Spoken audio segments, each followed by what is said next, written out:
اپنا وفادار بنا رہا ہے. جن کے باپ ان کے دشمن تھے ان کے بچوں کو وفادار بنانے کے لیے وہ اپنے اسکولوں کے اندر مفت پڑھا رہے ہیں, مفت رکھ رہے ہیں, مفت کھانا دے رہے ہیں.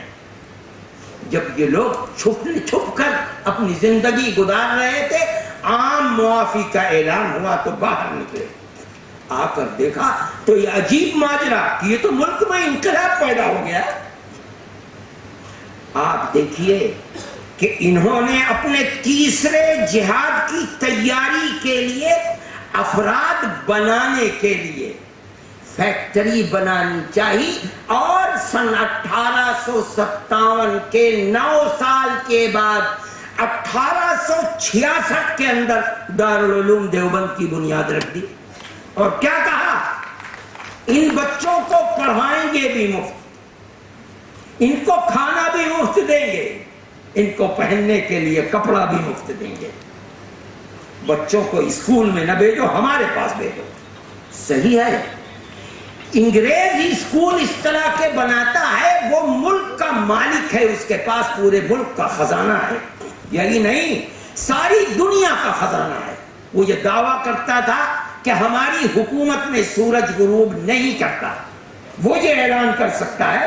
یہ مولوی جن کے پاس خود اگر صبح کو کھانا مل گیا تو شام کا کھانا نہیں, شام کو مل گیا صبح کا کھانا نہیں, یہ کیسے مدرسہ قائم کر دیں گے؟ کہاں سے کھلائیں گے, کہاں سے پڑھائیں گے, کہاں سے لکھائیں گے, کہاں سے پہنائیں گے؟ لیکن آپ یہ دیکھیے کہ جن کے پاس خود کھانے کو نہیں تھا انہوں نے مدرسہ قائم کیا اور پوری قوم کو ادھر لگا دیا کہ اس مدرسے کو زندہ کر. اگر یہ مدرسہ زندہ ہے تو تو زندہ ہے, اگر یہ مر گیا تو تو مر گیا. ساری ملک کو اس کے اوپر لگا دیا اور حکومت سے 1 پیسہ چندہ نہیں لیا.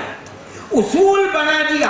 آج بھی وہ اصول دارالعلوم دیوبند کے اندر لکھا ہوا رکھا ہوا ہے, کسی گورنمنٹ سے کوئی امداد نہیں لی جائے گی, عوام کے چندے کے اوپر چلے گا.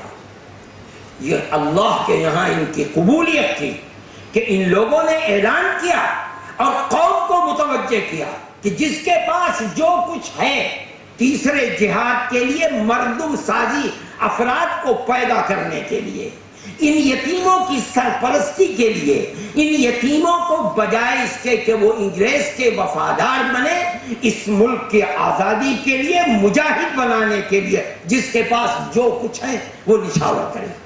قوم اس کے اوپر لگ گئی. چنانچہ میرے بھائی قوم نے مدد کی. آپ دنیا میں کسی قوم کے پاس, عربوں کے پاس دولت کے انبار لگے ہوئے, اور آج تو ساری دنیا کی دولت لگتی ہے کہ سمٹ کر عربوں کے پاس چلی جائے گی. دیکھیے پیٹرول ایسی چیز ہے کہ ساری دنیا اس کی محتاج ہے. پیٹرول کے 1 بیرل کی قیمت $150.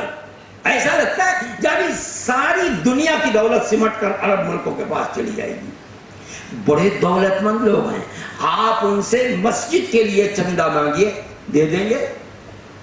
مسجد آپ کو 50 لاکھ کی بنانی ہے, 1 کروڑ کی بنانی ہے, اس کی سمجھ میں آ جائے گا, وہ آپ کو دے دے گا. آپ مدرسے کے لیے چندہ مانگیے, اس کی سمجھ میں نہیں آتا, بھائی مدرسہ چندے سے کیسے چلے گا. اس کے محتمین کو تو روزانہ دارالعلوم ہے, اس سال کا 1 سال کا بجٹ 11 کروڑ روپے ہے. دارالعلوم کے محتمین کو روزانہ صبح کو اٹھ کر 3 لاکھ روپے کی ضرورت ہے, تب مدرسہ چلے گا. اور مدرسہ چلتا ہے اور سال بھر چلتا ہے, تقریباً 150 سال سے چل رہا ہے الحمدللہ, اور انشاءاللہ چلتا رہے گا. مدرسہ کیسے چلے گا اس کی سمجھ میں نہیں آتا. لیکن آپ یہ دیکھیے, میں ان لوگوں کی کرامت سمجھتا ہوں, عند اللہ ان کی مقبولیت سمجھتا ہوں کہ انہوں نے پوری قوم کو لگایا. 150 سال ہو گئے ہیں یہ قوم جہاں بھی دنیا میں رہتی ہے, امریکہ میں رہتی ہے, یورپ میں رہتی ہے, ساؤتھ افریقہ میں رہتی ہے, افریقہ کے جنگلات میں رہتی ہے, آسٹریلیا میں رہتی ہے, ہندوستان جہاں رہتی ہے, ہندوستانی قوم وہ اپنے لیے ضروری سمجھتی ہے کہ مدرسوں کو زندہ رکھو. یہی قوم چندہ دیتی ہے. اس کو اس